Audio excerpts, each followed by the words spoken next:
Complications of diabetes. ठीक है, तो कॉम्प्लिकेशंस अराइज क्यों होती है डायबिटीज़ में?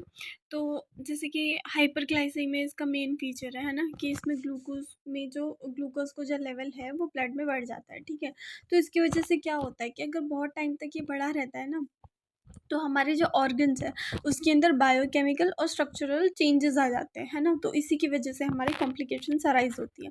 अब ये दो तरीके से हो सकती हैं, या तो अक्यूट में हो रही है, तो अक्यूट में होगा तो वो मेटाबॉलिज्म में दिक्कत करता है, और अगर क्रोनिक है तो वो सिस्टम्स में गड़बड़ कर देते हैं, जैसे कि हमारा नर्वस सिस्टम हो गया, या फिर रेटिना में कोई दिक्कत हो गई, है ना। तो मेटाबॉलिक अक्यूट है तो मेटाबॉलिज्म में करेगा कुछ ना कुछ दिक्कत, और अगर क्रोनिक है तो वो सिस्टम में करेगा। ठीक है, क्रोनिक मतलब कितना क्रोनिक तो 15 से 20 साल, है ना। तो इस टाइम पे अगर वो इतने टाइम तक हमारा ब्लड ग्लूकोज लेवल का बढ़ा रहेगा तो वो क्रोनिक सिस्टमिक कॉम्प्लिकेशंस कर सकता है। ठीक है, तो अक्यूट में क्या आता है, मेटाबॉलिज्म में दिक्कत, डायबिटिक कीटोएसिडोसिस, और hyper osmolar non ketotic coma. ठीक है, तो डायबिटिक कीटोएसिडोसिस जो है ना वो डायबिटीज़ 1 का मेन फीचर है, और hyper osmolar non ketotic coma जो है वो डायबिटीज़ 2 में ज़्यादातर देखा जाता है। ठीक है, और हाइपोग्लाइसीमिया कब होता है, जब हमने मतलब कि ओवर ट्रीटमेंट कर दिया। नॉर्मली तो हाइपरग्लाइसीमिया बनी रहती है कंडीशन, लेकिन अगर हमने ओवर कर दिया ट्रीटमेंट को, इंसुलिन का अमाउंट ज़्यादा एडमिनिस्टर कर दिया, तो इसकी वजह से धड़ाम से जो है हमारा ग्लूकोज का लेवल बढ़ जाता है, वो कम हो जाता है ब्लड में, और उसको बोलते हैं हाइपोग्लाइसीमिया। ये बहुत ज़्यादा सीवियर और मतलब बुरी कंडीशन होती है, ये नहीं होनी चाहिए। और क्रोनिक में क्या क्या हो सकता है, तो ये 3 तो हमको अच्छे से पता है कि डायबिटिक न्यूरोपैथी, नेफ्रोपैथी और रेटिनोपैथी। ठीक है, इसके साथ साथ क्या हो जाता है, एथेरोस्क्लेरोसिस हो सकता है, या फिर डायबिटिक माइक्रो एंजियोपैथी। ठीक है, और इन्फेक्शंस के प्रोन हो जाता है जो बॉडी है हमारी डायबिटीज़ वाले पेशेंट्स की, उनकी बॉडी इन्फेक्शंस को प्रोन होती है बहुत ज़्यादा। ठीक है, तो अब इसमें सबसे पहले हम क्या पढ़ेंगे, डायबिटिक कीटो एसिडोसिस।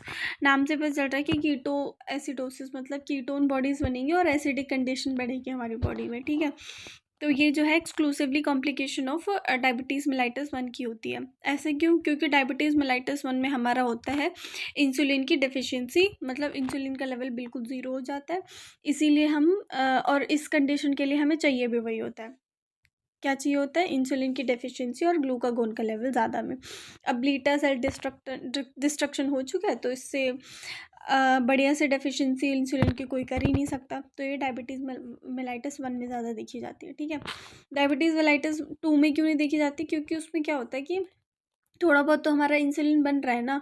अब वो जो इंसुलिन है वो पोर्टल वेन में प्रेजेंट होता है, तो इसमें मतलब जैसे हम इसकी पैथोजेनेसिस देखेंगे ना DKA की, तो हम पता चलेगा इसमें फैटी एसिड्स का वो जो है ऑक्सीडेशन, ये मेन इंपॉर्टेंट रोल प्ले करता है। तो हाई इंसुलिन लेवल जो है ना वो फैटी एसिड्स के ऑक्सीडेशन को प्रिवेंट करता है, जिसकी वजह से हमारी कीटोन बॉडी नहीं बन पाती। ठीक है, तो इसलिए डायबिटीज़ मेलाइटस 2 में ये नहीं होता, सिर्फ डायबिटीज़ मेलाइटस 1 में ही होता है। ठीक है, उसके बाद है ये पैथोजेनेसिस। ठीक है, इसमें क्या देखो, लैक ऑफ इंसुलिन है ना, इंसुलिन का लेवल हमारा कम है, तो इसकी वजह से क्या होगा, जो एडिपोज टिश्यू है ना, एडिपोज टिश्यू है उसका फैटी एसिड्स में कन्वर्जन होगा। फैटी एसिड्स जो है वो हमारे लिवर में जाएंगे, लिवर में जाके उसका फर्दर ऑक्सीडेशन होगा। ऑक्सीडाइज कौन करेगा, एसिटाइल को है, वो ऑक्सीडाइज करने के बाद उसको कीटोन बॉडी में चेंज कर देता है। अब 2 मेन तरह की कीटोन बॉडी हमारे ब्लड में बनती है डायबिटिक पेशेंट्स के, एक तो होता है एसिटिक एसिड, और दूसरा हो गया बीटा हाइड्रोक्सी ब्यूटायरिक एसिड। ठीक है, कीटोन बॉडी है दोनों, इनमें ketone double bond O present होता है दोनों में ही, और क्योंकि ये एसिड है तो एसिडिक कंडीशन भी क्रिएट कर देंगे। ठीक है, तो कीटो एसिडोसिस, समझ गए ना नाम कैसे आया। ठीक है, अब ये जो है ना नॉर्मली हमारी बॉडी में बनता है, जैसे कि अगर हम कोई इंसान है बहुत ज़्यादा फास्टिंग कर लेता है, तो तब भी उसका फैट यूज़ होना शुरू हो जाता है, तब भी उसको वो उसकी बॉडी में कीटोन बॉडी बनती है। लेकिन ये कीटोन बॉडी जो है ना वो यूटिलाइज हो जाती है ना, हमारी बॉडी उसको यूज़ कर लेती है।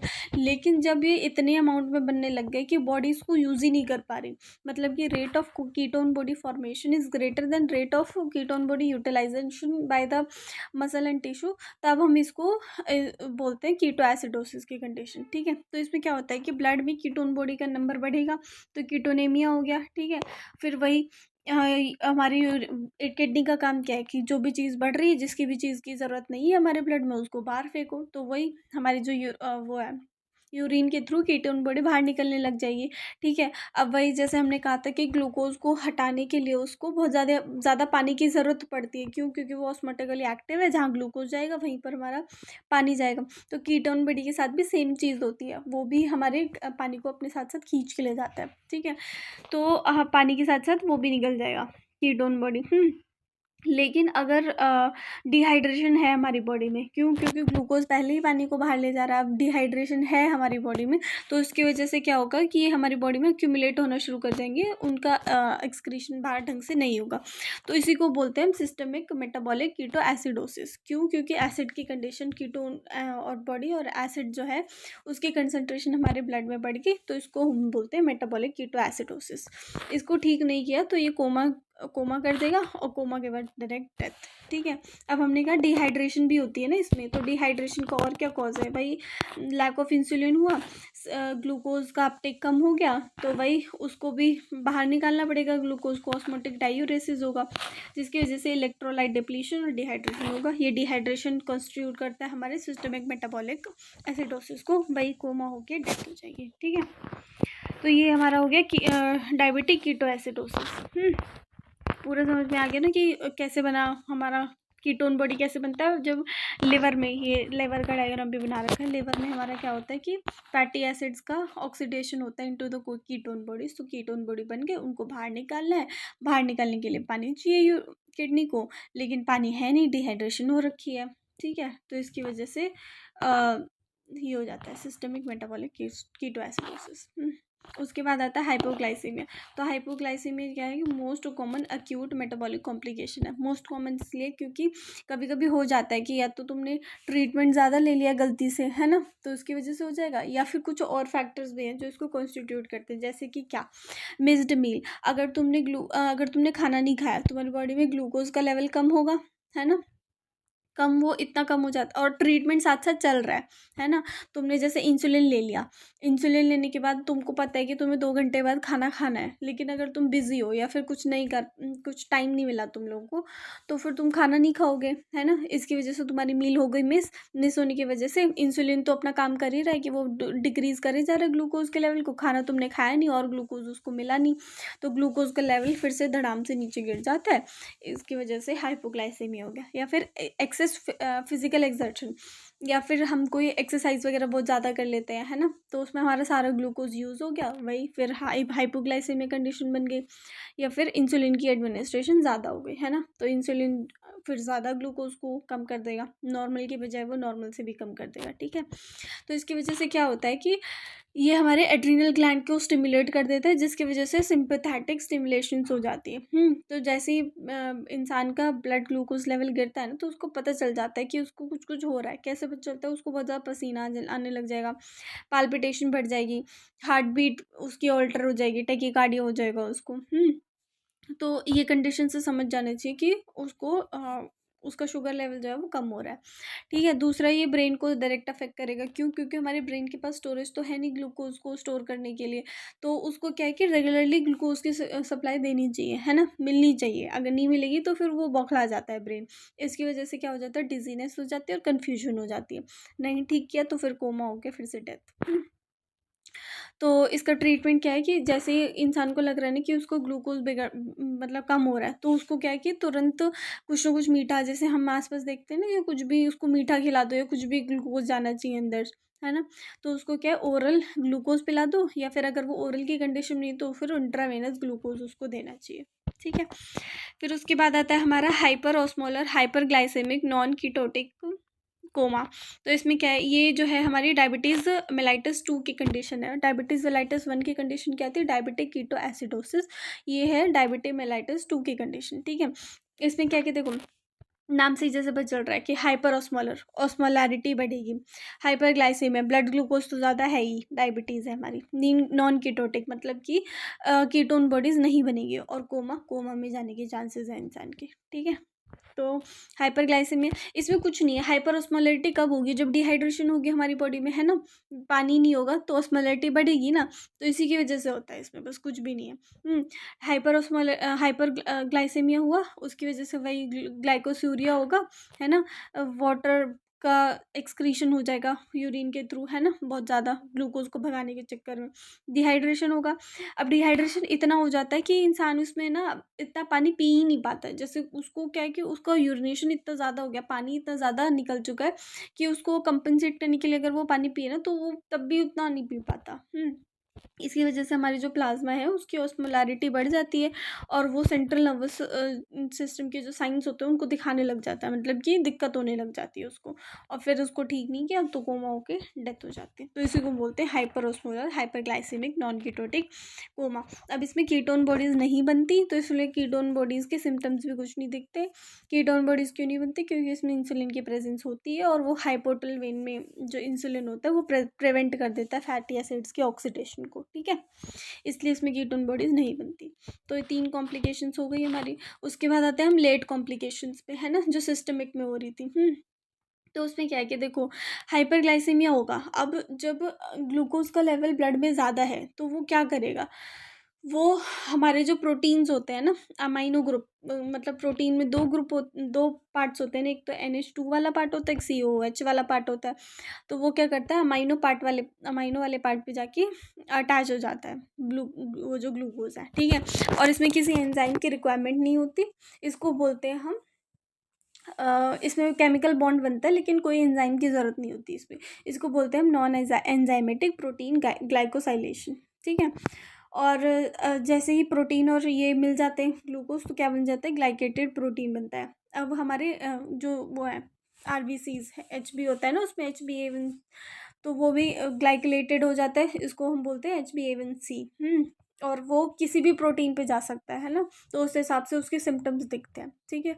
इसको हम बोलते हैं AGE, advanced glycosylation and product, मतलब कि ग्लाइकोसाइलेशन होने के बाद जो प्रोडक्ट बनता है उसको हम बोलते हैं एडवांस ग्लाइकोसाइलेशन एंड प्रोडक्ट, ठीक है।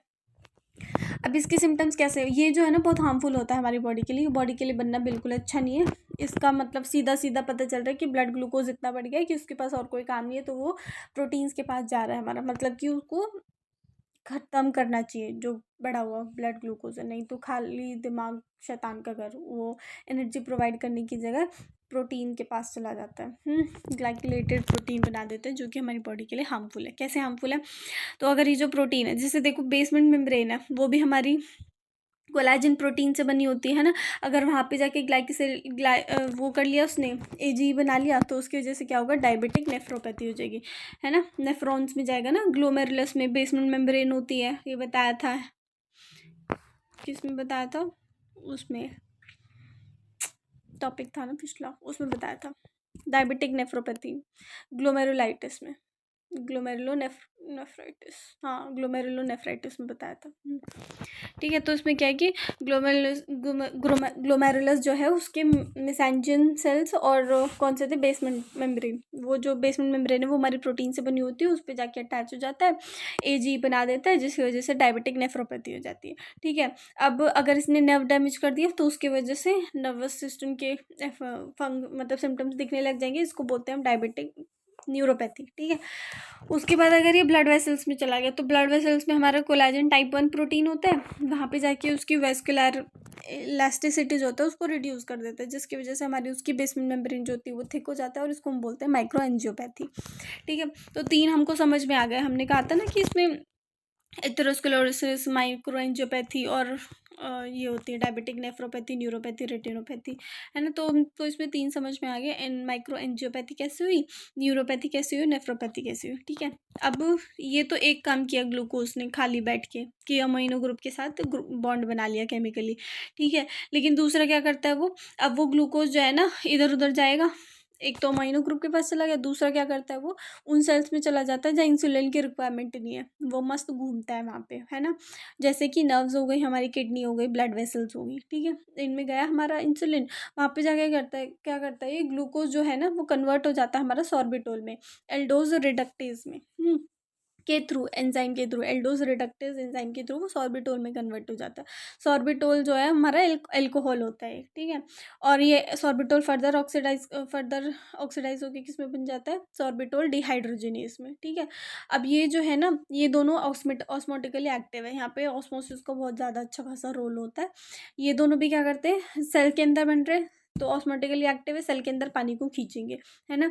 एंट्री ऑफ H2 हो जाएगा इन द सेल्स, है ना। इसकी वजह से क्या होगा, हमारा ऑस्मोटिक डैमेज हो जाएगा। अगर देखो नर्व में भी बन रही है, किडनी में भी बन रही है, ब्लड वेसल में भी बन रही है, और कहाँ बन रही है, हमारी आई में जो रेटिना होता है ना वहाँ पर, ठीक है।